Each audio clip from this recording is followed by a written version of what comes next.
Tume ya uchaguzi nchini IEBC imeratibu matumizi ya pesa za kampeni, huku wanaotaka kuwania urais sasa wakitakiwa kutotumia zaidi ya shilingi bilioni 6.2. Kwenye kanuni hizi, matumizi ya maeneo bunge na ugavana yamewekwa kuambatana na ukubwa wa kimaeneo na watu, kama anavyotuarifu Brenda Wanga.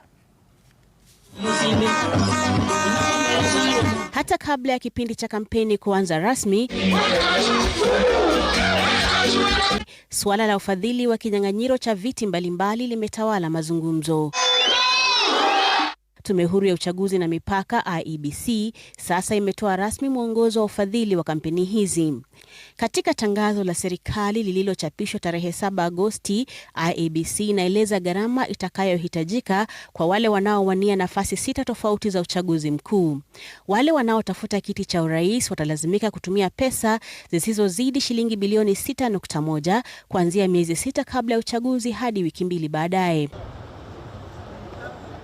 Kwa magavana, maseneta na wawakilishi wa wanawake, kiwango hiki kinahesabiwa kuambatana na idadi ya watu na upana wa ardhi katika kaunti. Kufanya kampeni katika kaunti ya Nairobi kutagharimu hadi shilingi milioni 181. Turkana inafuata na shilingi milioni 142. Marsabit, Wajir na Garissa zote ziko zaidi ya shilingi milioni 100, huku eneo kubwa na lenye watu wachache la kaskazini likipandisha gharama za usafiri na maandalizi.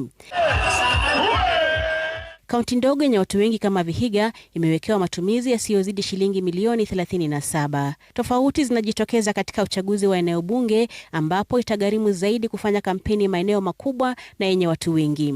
Mgombea anayetafuta ubunge North Horr atahitaji angalau shilingi milioni 100, wakati mgombea wa Turkana West atahitaji nusu ya kiasi hicho. Ukusanyaji wa fedha kupitia harambee pia umetolewa mwongozo, ikiwa na masharti kwamba rekodi za tarehe na mahali, majina ya kila mchango lazima yatolewe.